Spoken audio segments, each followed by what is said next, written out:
Hi everybody, it's Eydie with the Garden of Eydie, and I'm here with Claudia of Holistic Vision, and we're still doing that series on eye health. And today we're in the library because this was my gateway drug, reading glasses. Happened in my 50s, I started needing reading glasses. The doctor said, it's going to go up, but it's not a problem. What do you think about that, Claudia? I love that term gateway drug because once you start wearing reading glasses, initially just a little bit for the small print and dim light, and then you go from a +1 to 1.5 and a 2.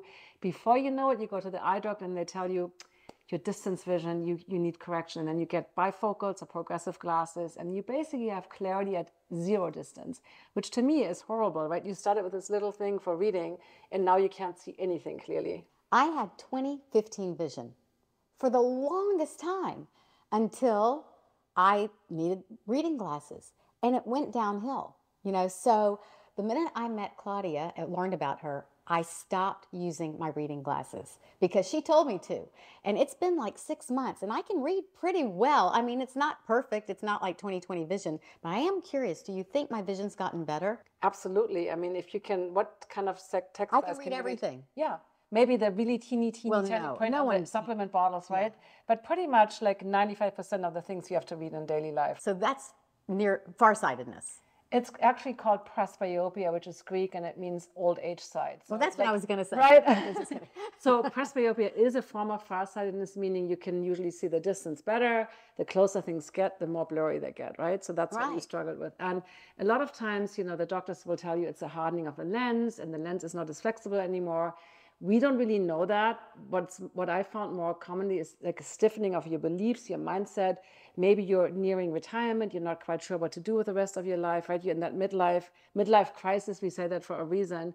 So the key here is to, first of all, get very clear on what do you not want to see? Because again, we talked about nearsightedness earlier where you don't want to see the distance. Now, getting things up close, right? We get in like, what can you do up close that brings you joy? This is the first thing I usually tell people. First of all, don't wear the readers if you don't need them.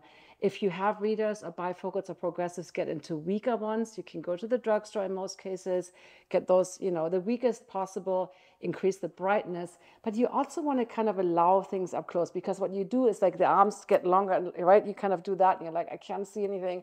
So what can you let in? Where can you kind of relax into that near point? And it doesn't have to be this close in the beginning, just kind of finding things at the closer distance. That's a really great way to get started. Claudia, isn't this making your heart filled with joy? Because with all these things that go wrong with us, a lot of it is what's going on in our life. And if we can change the way we think and feel about that. So I got it in my 50s, right? So I didn't know really what I wanted to do. I hadn't started Garden of Eydie.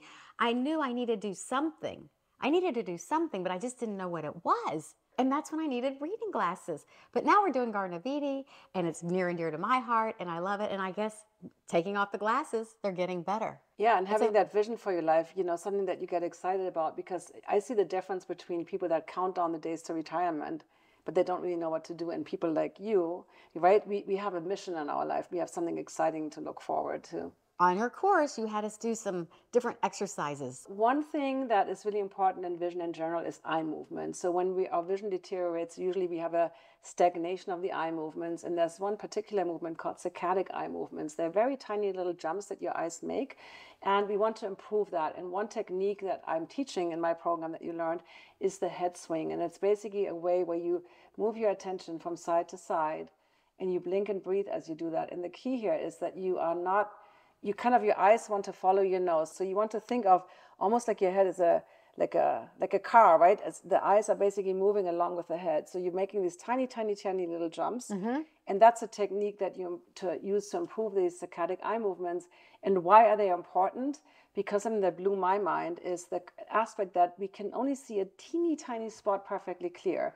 So when you look at a book, I have a book here, and when you look at a book and you look at a letter, right? Let's say here, I don't know if you can see that in the video, but Mastering Diabetes, you have the M.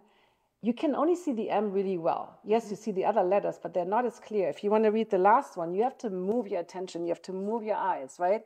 And that's why the saccadic eye movements are so important, because if you try to read that whole thing at once, it's not going to be clear. Another one that I teach, especially for presbyopia, is ideally small print in a different language that you can't read.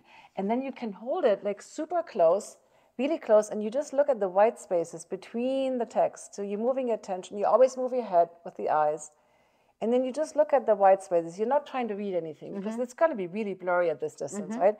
And then you have now relaxed your eyes at the near point, and then you hold it, obviously the right way up, and then suddenly things will look clear. Is this amazing? So you need to get your lens exposed to the near point instead of like doing this all the time. So right? how long would you practice this little? Well, fun maybe thing? for a few minutes, and you can hold the text vertical. And this is where it's good to do a different language that you don't understand, because then you don't make any effort to read it. It's just about relaxing your eyes at the near point. Okay, this is so cool. This is, thank you, Claudia.